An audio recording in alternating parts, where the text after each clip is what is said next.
Mr. Salamba, umempa mdogo wetu mimba. Unakataa unakubali?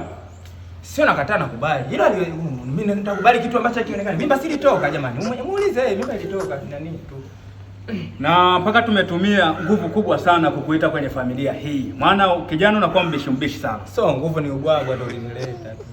Au tuchukue ndio maana tunataka tuchukue nani tutumie sheria kuu. Wewe baba wewe. Utumie sheria kuu mpeleke nani kwa sheria? Ofisini wa kuchape viboko. Kaka ongea wewe. Eti mimba eti nani? Mimba yenyewe sikumpa. Alita mimi tena mdogo wangu ana mimba. Sawa. Muulize eti mwenye mimba. Mimba si ilitoka. Wewe usinunune. Sema ukweli wako hapa.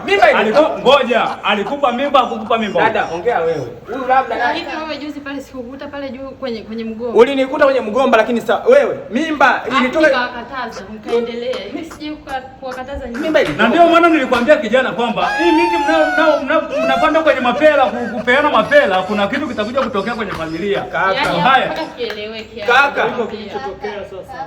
Naam. Samahani. Ni kweli mimba ilitoka. Ilitoka. Kasema. Mnataka nini tena? Kasema. Mnataka nini tena? Kasema.